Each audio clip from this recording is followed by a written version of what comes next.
Hello, welcome everyone. Thank you for joining this month's webinar, Beyond Buy Local, Driving Localism in a Growing Movement. I am Leslie Lindo, the Director of Community Engagement for BALLE, and today I'm pleased to be joined by Kimber Lanning, who will be presenting the fundamentals of localism and the metrics and stories that make the case for localism as a powerful economic development strategy. For those of you who are new to BALLE, we are the fastest growing business alliance of values-aligned entrepreneurs, business networks, and local economy funders in North America. BALLE creates real prosperity by connecting leaders, spreading solutions that work, and attracting investment towards local economies. In this webinar, we will have 45 minutes of presentation and then open it up to questions from the audience. To ask a question, please click the chat icon at the bottom right corner of your screen and type your questions into the chat box at any time during the discussion. In the last 10 minutes, I will select questions from the chat box to pose to Kimber. She'll also be asking some questions during the presentation as well, so feel free to respond during that time. The public webinar will close at 1 p.m. Pacific time, and BALLE Champion members and their guests are invited to remain in the room for a 30-minute private Q&A with Kimber. If you're unable to see the video of the speakers, please click the icon that represents the heads of people. Without further ado, I would like to introduce Kimber Lanning. Kimber is an entrepreneur and economic specialist who works to cultivate strong, vibrant communities and inspire a higher quality of life throughout Arizona. She is actively involved in fostering cultural diversity, economic self-reliance, and responsible growth for the Phoenix metropolitan area. In 2003, Kimber founded Local First Arizona, a statewide nonprofit organization dedicated to raising public awareness of the economic and cultural benefits provided by locally owned businesses. The organization, now the largest business association in the world, currently serves 2,500 members. Kimber works extensively with policymakers and people from all over the city and state to inform, educate, and motivate consumers to support local enterprises and encourage public policy that enables locally owned and operated businesses to thrive. All right, Kimber, it's all on you. Take it away. Excellent. Thank you so very much for that nice introduction. I'm looking forward to working with you all today. As Leslie mentioned, my background, I'm a small business owner who founded Local First Arizona in 2003. And I've been working hard to find different ways to deliver the message about the emergence of a new economy. And oftentimes in our work, we are faced with people who are still working in an old, what I call an old economic development model, which essentially has taken the largest number of dollars and fed it into the hands of the fewest number of people. So what I'm trying to do here and what I'm trying to help you do in your place is to work on really helping people understand the value of local economy work. And we all know in our workplace, we're faced with folks who think that, well, this is a globalized society and we're going to maybe diminish the value of local economies. And so what I'm going to try to do today is talk to you about what I have found to be successful in bringing along the naysayers, and I've divided those into two categories, and I'm going to call those soft facts, which are really more about sense of place and quality of life, and then we're going to go into hard facts, which really I recommend that you use those when you're talking to economists, economic development professionals, and others who may not really understand the importance of the soft facts, but I'm going to provide them to you both so that you'll have them in your toolbox and be able to use them as you go out into the world and work on different types of people, bringing them all along. So we're going to get started, and the first thing I'm going to do is talk to you about sense of place.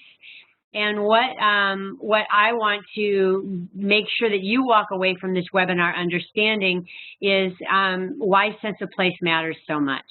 The first thing I want you to do is think about a place that you love. And let's think about an urban or a rural environment. Think about the place that you really want to describe to somebody as a great place. It feels good to be there. You feel connected to that place, etc. So out here in Arizona, we have a lot of amazing community assets, as most communities do. However, they often don't get thought of in terms of economic development and how they are or are not connecting people to the place where they live. So out here in Arizona, again, we have a lot of people who moved here from Chicago. Chicago is one of the main cities that people relocate to Arizona from. And so we're used to hearing people talk over and over again about how much they love Chicago. And so I like to get people thinking about why they love Chicago so much. So just as a quick example, I did a little survey here, a little impromptu survey, asking people why they love Chicago so much. And they told me again and again, in a million ways and in a million different voices, they told me the locally owned businesses. They said things like, I've had the same barber for 40 years. Or I love my neighborhood where I used to live. I knew all the shop owners. Or they might have said, I love the chefs and the restaurant scene that's there in Chicago. Or they may have said something like, I bank at the same bank my great-grandparents banked at. I feel rooted to that community. And all of those things are ways of saying that the locally owned businesses played a key role in connecting people to the place where they live. So for me, I started thinking about how does that play out in local business development. So the reason I'm telling you this story is to think about your place and to think about the incredible impact the local businesses play in a non-measurable way. And what I mean by that is we have a tendency to collect up the sales tax revenues or collect up the jobs that local businesses create, which are incredibly important. However, there's this non-immediate importance around how people feel about the place where they live that we don't often talk about. When I asked you at the beginning to think about the place that you love the most, I'll bet none of you thought about a giant parking lot and a giant neon sign that said sale, cheap stuff. That's not what makes you feel connected or proud of the place where you live. So the way that this impacts us, that people don't feel connected to the place where they live, is measurable. So here in Arizona, I was talking to a woman who actually said to me, boy, you guys sure have made a mess out here in Arizona. And when I asked her, I said, oh, you don't live here? She said, no, I live here. And I said, oh, you haven't lived here very long? And she said, no, I've lived here 15 years. I said, oh, so you live here, you've lived here 15 years, but you don't consider yourself to be an Arizonan. And the answer was no, she didn't. She had never voted here. She had never put her roots up here. And it was largely because she was just shopping at chain retailers. It never occurred to her that the change in the way she was spending her money and interacting with the business community actually impacted the way she felt about living here and ultimately the way she was interacting with her new place. Now, the NICE Foundation just issued a new study. This came out last year called Soul of the Community. And it was fairly extensive, 26 communities, and they found that attachment to place is the #1 indicator in places that have economic prosperity. So what that means is that when people are more connected to their community, they're more likely to be civically engaged, they're more likely to vote, to volunteer, to give charitably. They're more likely to see the benefit of voting for a bond override or something that has that puts additional investment into their community. They're even more likely to pay their taxes in an honest and forthright way. So we know that connecting people to the place where they live benefits the economic conditions of the environment where they're living. So it's really easy to get people to think about it by simply talking about what makes them love the place that they live, because 9 times out of 10, they're going to talk about locally owned businesses, and you can identify them as such and say, well, if those if those businesses, if that's truly why you love that place, then how does that add up to your spending habits? Because you should be spending your money at the places you love, not the places that you're indifferent to. So that is one argument that I've used to really help people understand the value of local business. In addition, the second what I'm going to call a soft fact that I'm going to move into is the adaptive reuse of existing buildings. So you may be thinking, what are you talking about? I thought we were talking about supporting locally owned businesses, but now I'm going to shift into the policies behind how to create vibrant local economies that help people open up businesses in funky old buildings. So we worked for about 8 years on the adaptive reuse program here in the city of Phoenix, and that length of time and work actually will help you because I'm more than willing to share any of the policy work that we did here with you to help save you time and money. These policies are critically important to helping new businesses open up in old buildings. The long and short of it is, you may have an elected official or someone in your community that is talking about how we're going to have a vibrant 24/7 community and how we're going to do this and do that and we're going to attract knowledge economy workers. And the reality is, you've got building inspectors that are sitting in an office somewhere that didn't get the memo. And what they're doing is beating the small business owners into the ground because their hot water heater is 2 inches too close to their emergency exit and making them jackhammer out and move their hot water heater. What we need to do is get everyone around the table and streamline the process to open up a business in an old building. So what we did here in Phoenix is we worked to adopt the International Existing Building Code, and we brought different stakeholders in, including the fire department, the disabled community, and other stakeholders to make sure that they were in agreement and had a voice at the table to why it's important to saving older buildings. It's also important for you to engage with your historic preservation department and enthusiasts to get them to understand that your mid-century modern buildings are as important as your historic buildings and that the greenest building of all is an existing building, so let's make sure we learn how to use them. This kind of work behind the scenes is critically important, and I'm proud to say that we have the most progressive adaptive reuse program in the country. And I'll give you examples of the results of that in just a minute. But consider the relationships between land use and economic development. So often they're in different parts of the building and they don't talk to each other. But we know now that older mixed-use neighborhoods are more walkable and that nightlife is the most alive on streets with the most diverse range of building age. I encourage you to look up a study that's called Older, Smaller, Better. And that study was done by Preservation Green Lab based out of San Francisco. Again, it's called Older, Smaller, Better. If you just Google it, you can find it. But it makes the hard facts case that preserving older buildings, and any older building older than 1970 matters. They all matter, but older buildings in particular as defined by not necessarily historically protected, but vintage modern buildings as well. They are critically important to any economic development strategy that includes creating vibrant communities that people are proud to call home. So in addition, the creative economy that they're all clamoring on about wants to live in older mixed-use neighborhoods. So we've got to learn how to put the policies in place to protect those buildings and those neighborhoods. I've got tons of statistics on this, so please let me know or look up Older, Smaller, Better, and that will help you make your case. In addition, we want to talk about the next generation and how this all relates. Pull up almost any study in the last 5 years, and it will tell you that millennials want shorter commute times. They want quality public transportation. They want vibrant, dense, walkable neighborhoods. They want character, diverse culture, unique experiences. Quality of life is really high up on the list of standards, and they want green and sustainable communities. So all of these things play into why your community needs to have very progressive adaptive reuse policies that enable your older and sometimes blighted neighborhoods to thrive.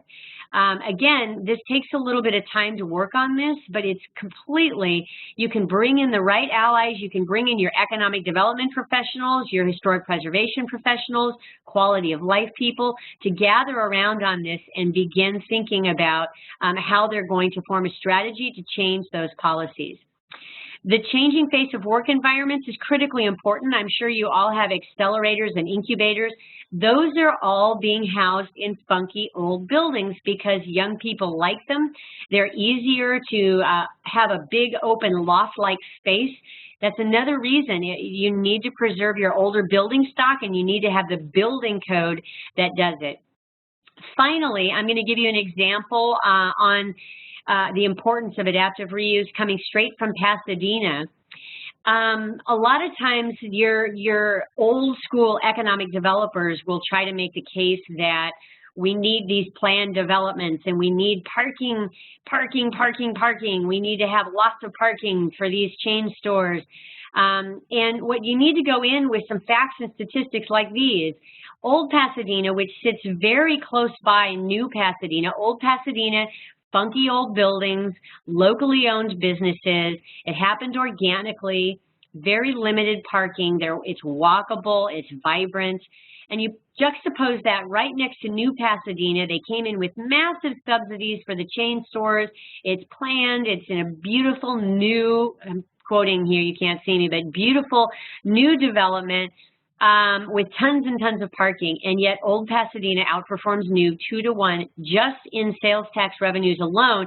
That's not counting the secondary and tertiary benefits of having higher quality of life, walkable neighborhoods where people want to live, and attracting the next generation that wants to live in a funky old neighborhood and they have no interest in going to the mall. There's new studies out that talk about how malls, indoor or outdoor, are completely passé and nobody cares about them. So listening to voices of the past and success stories and failures, I'd like to focus in on a street here in Tempe, Arizona that was enormously successful. In the 80s and into the 90s, it was our most vibrant, walkable outdoor area. It had all unique locally owned businesses. Some of them new, some of them had been there for generations. And they catered to a unique customer that was willing to drive across town and pay to park and walk around. Maybe you've heard this place is really hot. Walk around in the heat, and they wanted that unique shopping experience. And their economic development professionals came in and said, wow, we've got such a success story happening here. I'm going to go ahead and replace all of these local businesses with even bigger national brands because that'll drive even more revenue into this area. And they lost their unique customers. They didn't realize until it was too late that chain shoppers wanted free big parking lots and they wanted to be at the mall in the air conditioning. They didn't want to go to Mill Avenue and have this unique experience. And their sales tax revenues dropped year over year over year, 8 straight years, 6.5% to 8% per year. And they maxed out at over 42% vacancy on what should have been the most walkable district and what used to be the most popular in the city. So I'm going to ask you to participate in your little chat box window. Some of you out there, I bet it's striking a nerve with you and you have a similar story to tell where an economic development team, using old school values, decided to replace cool old areas with new model chain stores.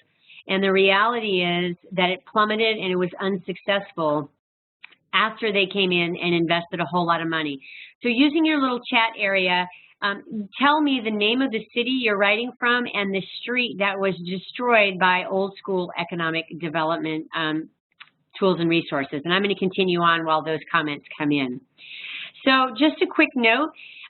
In the Central Phoenix corridor where we redid the adaptive reuse program, in the last 7 years, we have 26 new restaurants that have opened up. And we have over 30 new retailers that have opened up. For a total of, we're pushing 80 new businesses have opened up in the city center, all in shining examples of adaptive reuse. So I'm going to shift for 1 second here and talk about the relationship between urban planning and economic development, because often they just don't agree. And they don't communicate with each other. So let's talk about urban planning and how they are working to lay out the cities where we're going to live. They are largely responsive to what's put in front of them. Rather than being proactive, they're reactive. And so we need to bring them into the conversation to make sure that they're clearly aware of the cities and communities that we want to build and that we place value on. When I first started talking to my urban planning department, their attitude was, well, yeah, this is hard to believe, but yeah, you're telling us you want to build a more vibrant, walkable community, but all we can do is really respond to the plans that are in front of us. So if you want that, you better go out and round up a whole bunch of infill developers that want to stable buildings, because we don't have the ability to do anything other than to respond to what's in front of us. So we took that information and went out into the planning community and sat down and had a lot of one-on-ones and really began to work directly with them and including them in, I joke, but they're like, well, what do you want me to do about it? And I would say, well, I actually want you to plan. I know that might shock you. You spent years in college learning how to be a planner, and you graduated and you're actually not doing any planning. So what we did is we were able to bring them along and get them into the conversation to start talking about the policies and procedures that were prohibiting them from more quickly responding to the needs of older building owners and new businesses. And in that process, we found out that the Development Services Department, which is part of planning, was not funded at all by the general fund. And what that meant was that they had to balance their own budget. So let's investigate this together here now. They had to balance their own budget, which means that they loved planned developments that bring in huge fees. They loved shopping malls. They loved planned communities of any kind where there were lots of money and lots of developers and lots of lawyers to help expedite the process, to take less employee time. They were proactively looking for projects that would bring in big fees and not take very much staff time, because they were worried more about balancing their own budget than they were about building a great city. So what we did is we came in and changed that entirely, because what they needed to be was welcoming and open to the one guy that walks in and says, I've never owned a business before, but I want to open up a wine bar in that old house. I love that old house. It's on the perfect corner. It's blighted and abandoned, and I want to open a wine bar. And in the old model, he was met with complete disdain, right? The city planners were sitting there going, oh, this guy's going to take all of our time, and he's not going to bring in any fees, right? So we had to remove the pressure on them. So we began lowering fees and increasing allocations for staff time to help adaptive reuse in the program. We also put pressure back on City Council, get off staff's back, because City Council, you're the one who refuses to contribute to the budget to usher in a vibrant 24/7 downtown. They need more budget. So we went back to mayor and council and got them increased budget specifically for adaptive reuse programs. In that, we opened up the Office of Customer Advocacy, and we really helped the planners fix one of their problems, a problem that they didn't even know they had. And the end result is that we've got 80 new businesses have opened up in the downtown core. So pausing now, I want to announce that we had a couple of people just to chime in here. In Vancouver, Robson Street went from high-end and luxury chain stores, and it actually turned into high-end and luxury chain stores. And also somebody else chimed in that Whistler, also another Canadian, or another, what is that? Whistler is up in the northern U.S., southern Canadian province, outside of Vancouver, also went to lots of commercial spaces, which makes them Anytown USA. It really makes it so that you just simply you could have that experience anywhere. And you can also bring tourism into the conversation now, because your tourism is going to get hurt if your main destination is the same stuff that you can do anywhere. Your tourism numbers are going to decrease as well. So go and get your tourism folks and get them on your team and say, hey, we want to have vibrant destinations, and that means locally owned businesses need to be included. The time frame for the 80 businesses to open up in the city center Heidi asking a question, was roughly over a 6-year period. We've had 80 new businesses open up in the last 6 years. And that's in a central corridor. I'm not talking about anybody that knows Phoenix. We are 500 square miles. I'm talking about in the city center, which would be our probably 2 miles in one direction and 4 miles in the other. So a very relatively small area is becoming much more dense. And I kind of have touched on this, but I want to just say it out loud. You really need to get your economic development folks understanding that what they're doing, if they're old school, they're out there trying to attract the Googles and the technology companies, and they're actively out there trying to incentivize these companies to come to your town. What you want to do is talk to them about what you're doing with local economy development and preservation of older buildings and encouraging strong, healthy local business community, is you're making their job easier.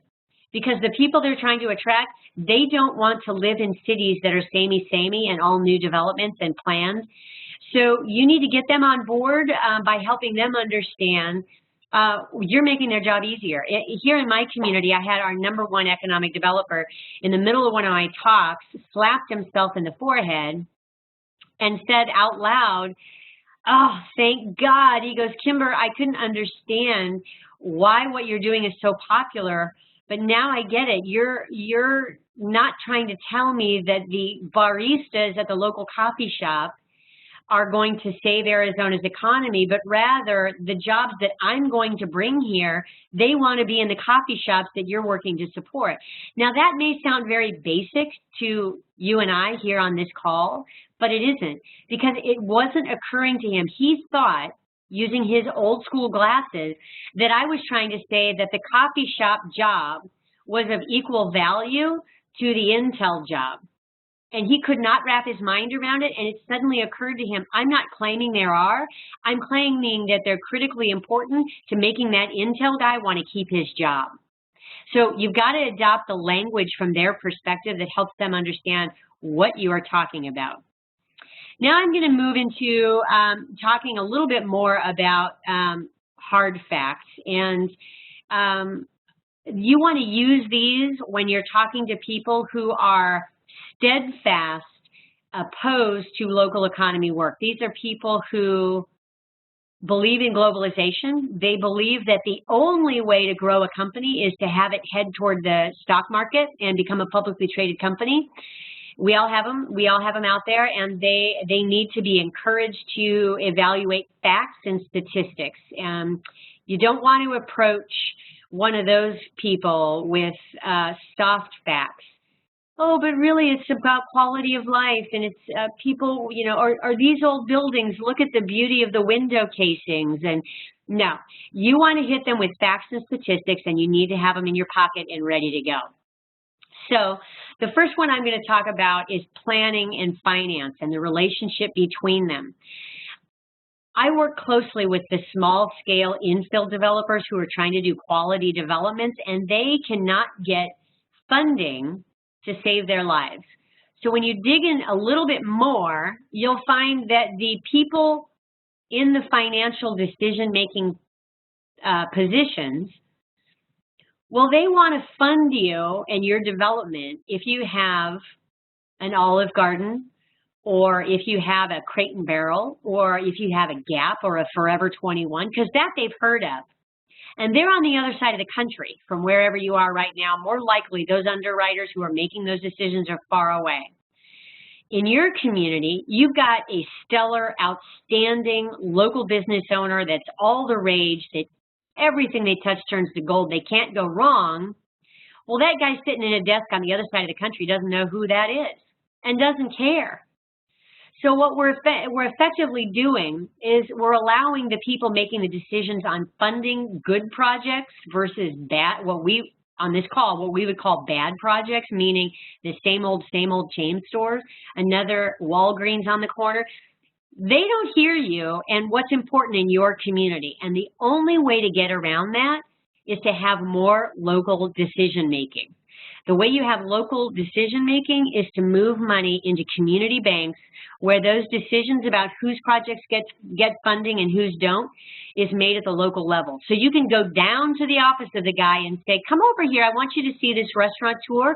I want you to see how busy they are at lunch and to have a better understanding of why this is a great risk. This is a great way for you to invest to make sure that you're growing this city in a great way. This is not a risky investment. We've got a successful business owner. You may not know his name, but this is what we need investment in right now.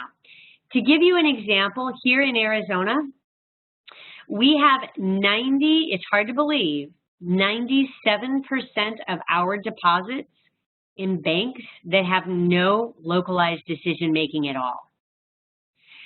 75% of that money is in 3 banks, Chase, Wells Fargo, and Bank of America. Those banks don't care if my city or state lives or dies. They have a lot of sales guys here that are out there pitching your local business community on why we should bank with them. But the minute they get the money, it gets invested elsewhere, a lot of times outside of the United States. If you follow where that money is being invested, largely it is not in building healthy, quality communities because that's not their mission. They don't like taking risks and they like big returns. That does not mean that they're going to be investing in your downtown anytime soon. So what we are advocating for is getting people to move their money to local community banks where they actually do local lending and make local decisions as to what gets funded in your community. The best way I can say it is that you need to fund more community gardens, not more Olive Gardens.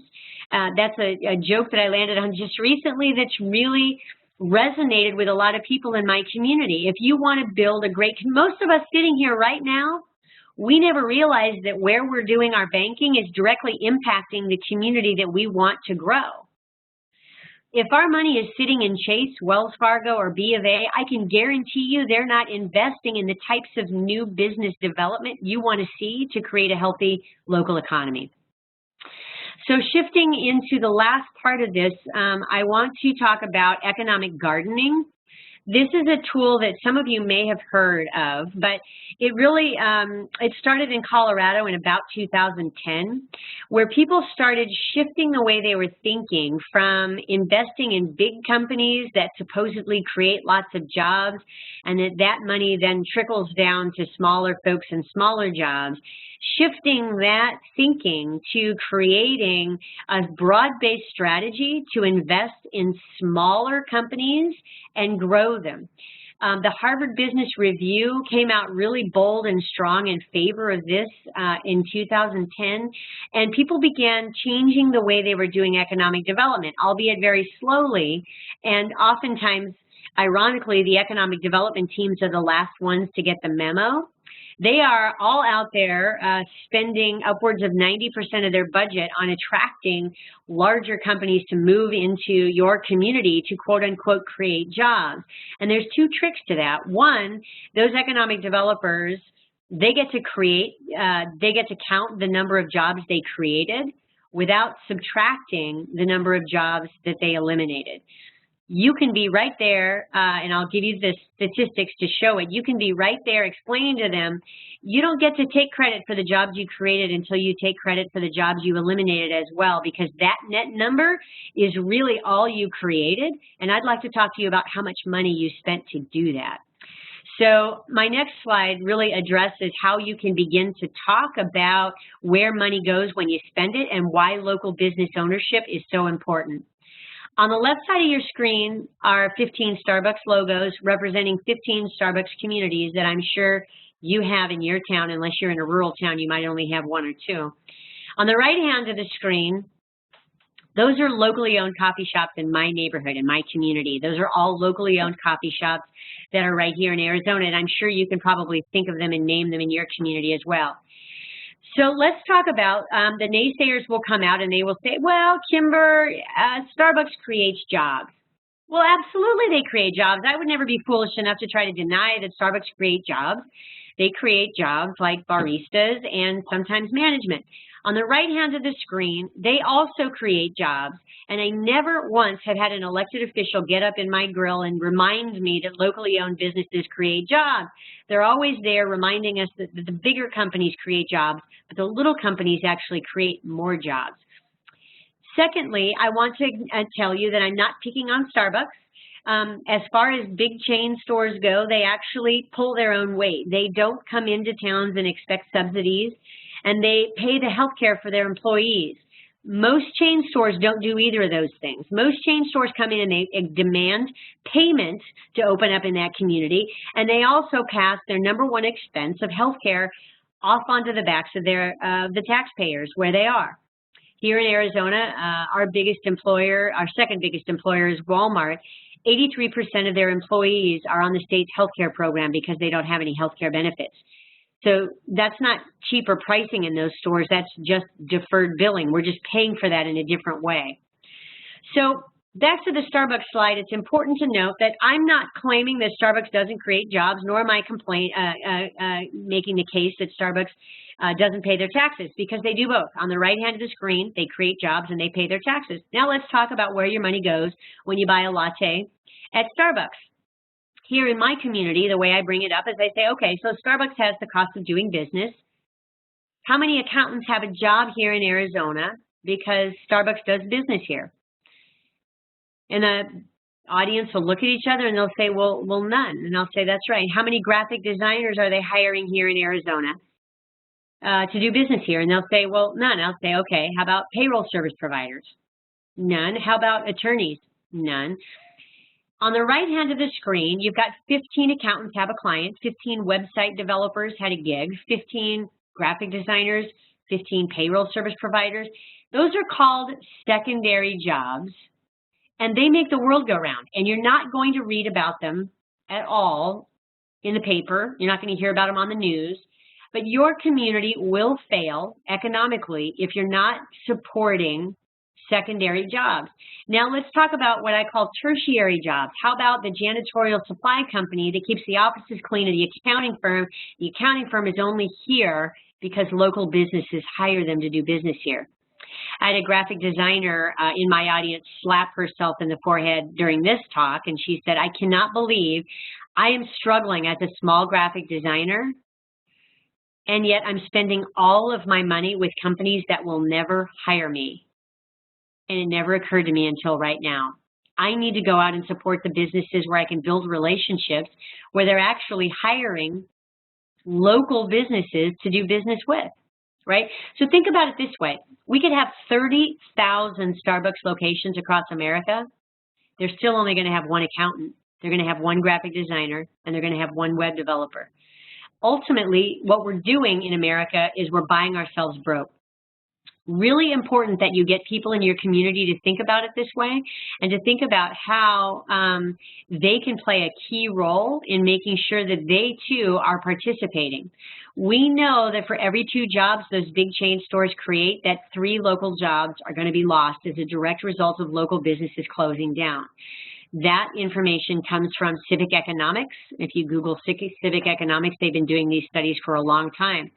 So there's also a naysayer is going to jump up and say at this particular time, yeah, but that's economy of scale, to which I will reply, it is not cheaper to buy a latte at Starbucks than it is to buy it at a locally owned coffee shop. Really important that you have in mind what the naysayer is going to say and have your rebuttal ready to go. So the next slide really gives you more facts and statistics about how to, have these conversations with people who believe that globalization is the way to go. This study came from the Institute of Local Self-Reliance just last year. The one statistic about independent retailers versus chains, that's no surprise, and we've known that for the last maybe 10 years now, maybe even 12. That if you spend $10 million in America at independent retailers, you're going to create and sustain 110 jobs. If you spend $10 million at chain retailers, you're only going to create and sustain 50 jobs. Again, we've known this for a while. But that statistic on Amazon that you can spend $10 million there and only create and sustain 14 jobs, that is the biggest threat facing the American economy in our history. And anybody that doesn't believe that clearly does not understand how economic development works or how the economy works. And you need to go back to refresh them on economic gardening, as I've done right here, and take them back through this, because if they don't understand that this equation with Amazon, then they just clearly don't understand how the economy works, and you need to gently remind them of that. And I do that on a regular basis. So here's another statistic that catches folks off guard. If every 1 in 3 Main Street micro businesses hired 1 employee, the country would reach full employment. Consider that when you turn on the nightly news, the big stores, they have branded themselves as the job creators. They go out and talk about all the jobs they create, and everybody calls them the job creators, and the media has really bought into this. Oh, the job creators. So let's dissect that for 1 second, and let's look at GE, General Electric. GE likes to brag about the fact that they're job creators, and they also ask for discounts on their taxes, by the way. So I can guarantee you that they pay less income tax and less corporate tax than me or you or any business that we know. But let's investigate. So GE has invested $12 billion in infrastructure in India. They offshored jobs during the late 80s, all through the 90s and early 2000s. They eliminated American jobs hand over fist and moved their whole operation over to India. And now they're moving those jobs back. And you may have heard about it because their media, their PR machine is talking about how GE is doing the right thing by creating American jobs.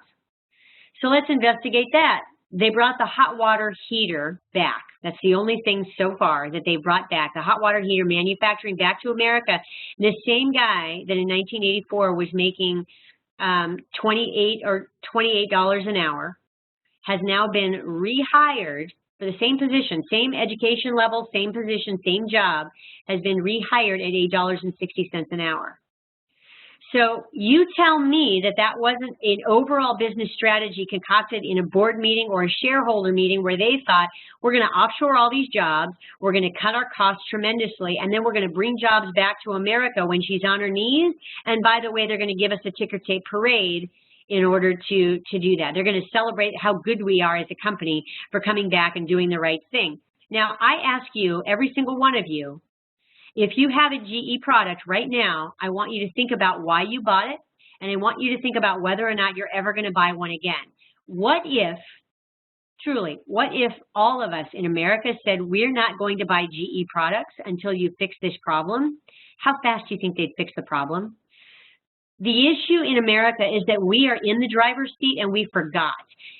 We, as American consuming public, we can determine policies and procedures that all of these companies, if we don't think they're green enough, don't buy their product. Tell your friend. We need to get organized and collectively steer this ship. We need to re-empower our communities, put our money in local banks where there's local decision making, buy products where American jobs are supported, where people are paid a decent living wage, where we understand the relationship between big companies and their policies that either lead to massive numbers of people that can't pay their bills, they don't get a living wage, and they end up on the state health care program, or good companies that carry their own weight, that pay a living wage, that pay a health care. Those are the only ones that we should be focused on working with and championing in our communities. And there's a lot of people who aren't making these connections. So now I'm going to talk to you about procurement really briefly. Your procurement department at your city, county, and state, they should be thinking of themselves as an economic development engine, but they're not. I guarantee you they are being led by people who are sitting in offices and thinking about how they can get the cheapest price. Those two things do not go hand in hand all the time. The cheapest price is often attached to a company that passes off their expenses onto the backs of the taxpayer. So let's regroup. They're taking taxpayer money and they're awarding it to companies who don't provide a living wage or health care for their employees. Those employees end up on the state dole or the state health care program, and we're paying for that. Meanwhile, they get the credit for saving money, quote unquote. We did a study here in Arizona looking at the state's procurement policy We looked at the $5 million contract that our state awarded to Staples for office supplies, and we discovered that Staples has 63% of their employees on the state healthcare program. We discovered they don't do business here in Arizona at all. They have no local accounting, graphic design, web development. They don't do anything here locally. And in addition, they pack and process our orders in Los Angeles and ship them over here. So our procurement department, they awarded the contract to the cheapest price. They spent $5 million and they didn't even create a single job.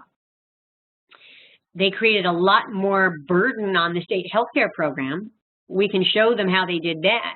But what I do is take that, create a study, and I take it around to every single procurement department I can find, even schools. School, city, county, state. Here's what's gone wrong. And you empower them. Hey, procurement guy, you could actually grow jobs right here at home. You could play a key role in making sure we have a solid and diversified economy right here in Arizona. And you empower them rather than making them feel stupid because they never thought of it this way before, and I can guarantee you that they haven't thought about it this way before. So we redid the City of Phoenix's procurement policy, and now it used to be any contract worth more than $5,000 went to a full open public bid, and those systems were all rigged and controlled by the big non-Arizona companies. Now they raised that threshold to $50,000, and anything under $50,000, the staff has been retrained, and that procedure goes through a whole new channel, and they search for a database which we help them create, and they search for 3 local companies to create a competitive bidding environment. And they go with the lowest bidder out of the 3 local companies, factoring in how they treat their employees, whether or not they offer healthcare benefits, and those other kinds of values that we want to see in the companies that are winning contracts with our city. And that shift has done an additional just over $20 million worth of local business since its inception the year before last.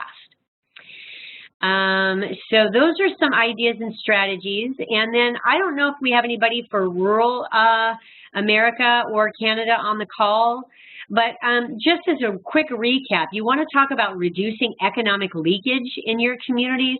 Make sure they understand you're not just trying to save your restaurant and retail, because they're going to say, well, those are low-wage jobs. You're trying to save the ecosystem of jobs, which means if we don't have strong retail and restaurant, who's going to hire the graphic designers? Who's going to hire the website developers? Who's going to hire the accountants?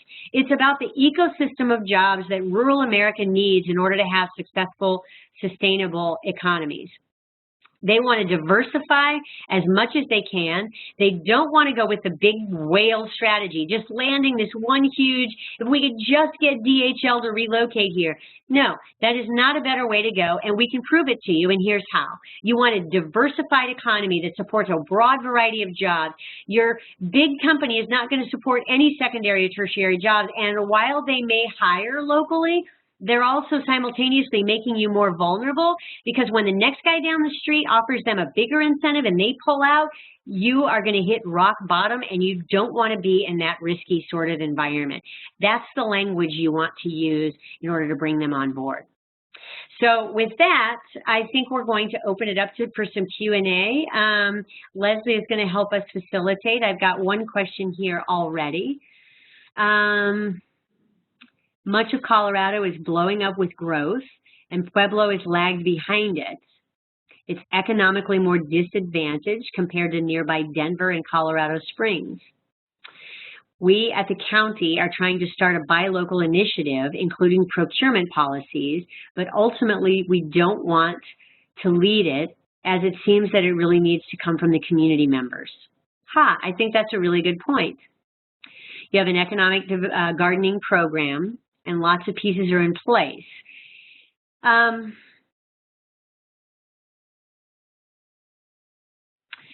don't know of any place across the country right now that it started from the local government. And I'm rifling through the pros and cons there. I agree with you that you need to find a local leader that is passionate about this, that could take it on, and you need to provide the support. but you probably would be well suited to not be in the lead role, and for a number of reasons. Number one is you want to be perceived as being neutral supporters. You want to keep it at arm's length, I would think, because you don't want any naysayer to be able to accuse you of not having the taxpayer's interest in mind, or having a self-motivating factor, or worst case scenario, even some sort of corruption. Procurement is an ugly mess, as I'm sure that you know.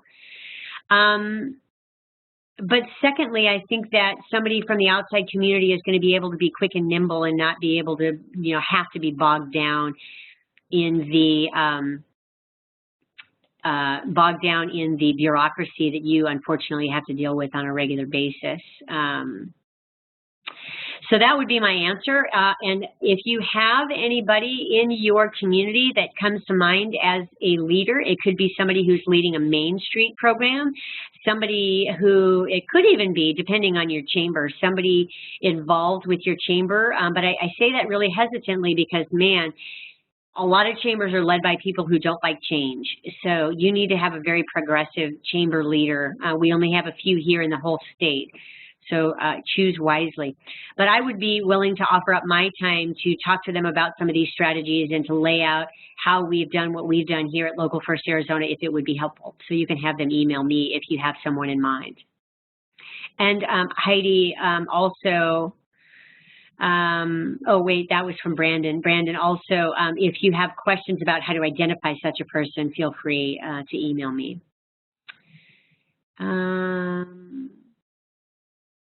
I'm just chuckling because somebody else typed in that they actually have two Starbucks that sit kitty corner to each other in the same town. I wish it was funny, right? But it's sad. What other municipalities are doing local well? There's quite a few of them. That question comes from Heidi. I've gone over a lot of different areas. So I would say across the country, I can give examples of rural communities that are doing very well. We just got back from Stanton, Virginia, looking at what they're doing with their Main Street. They've preserved old buildings. They invested in an old dilapidated hotel. That was the city's role, is to invest in that, a public-private partnership, which has really stimulated tourism as well as created a community location for meetings. It's a point of pride, really, and that was a really wise investment for them. Here in Arizona, I think Cottonwood is an outstanding example of how to revitalize your downtown, how to preserve your old buildings, and how to leverage that to attract bigger companies, how to leverage that to drive tourism.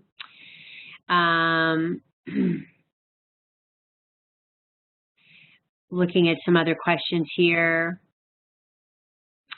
Somebody is typing in right now. Bill Lafayette is an economist, and he's shared the Staples story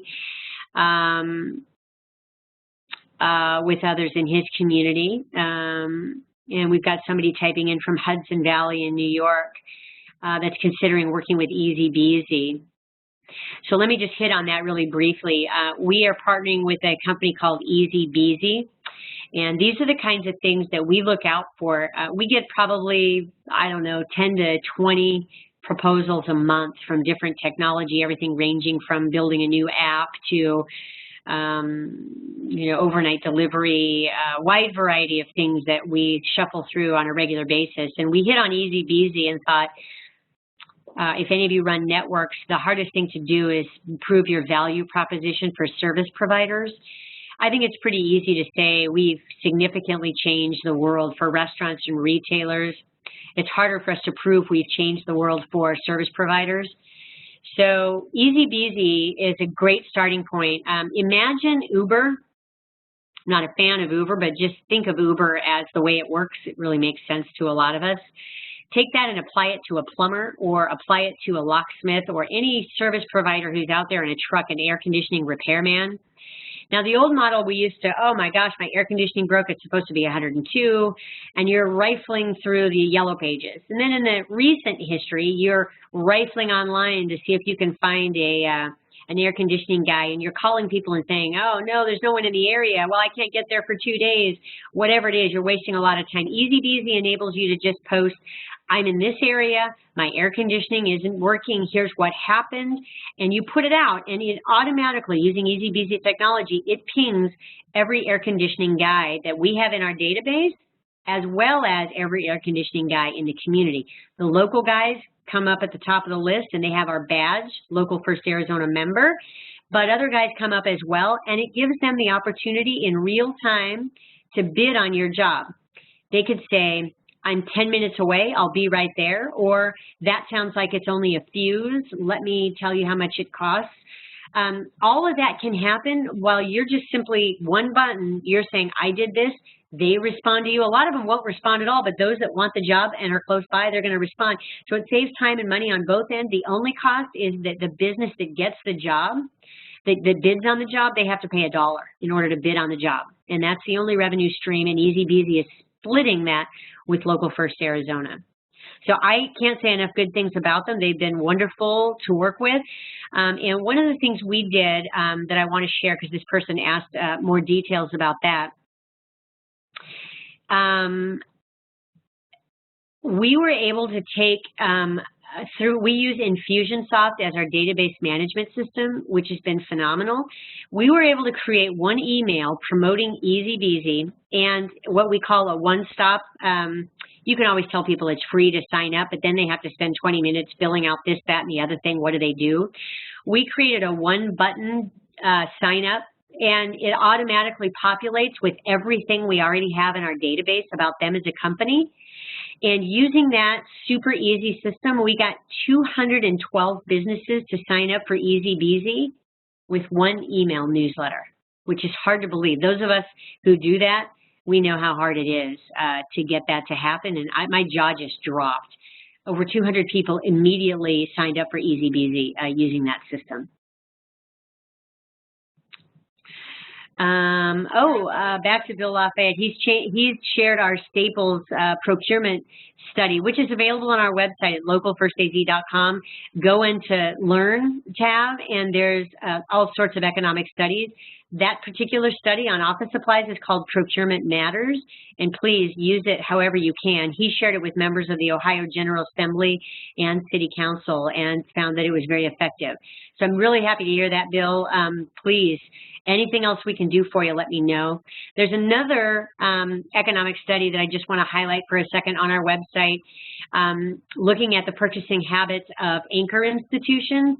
We've been able to use that to get many of our anchor institutions to recognize that their purchasing department could actually play a role in helping them develop their feel-good story. So we have an anchor institution that now sources 82% of their goods and services locally, and we can prove that while they directly employ 518 people, we can prove that they're indirectly supporting 3,600 Arizona jobs because of the way they're awarding those contracts. And we've been able to take that out to other anchor institutions and get them to source more locally. And again, you don't want to tell them they have to change everything overnight. You want to tell them just 1 or 2 more things that you can do locally.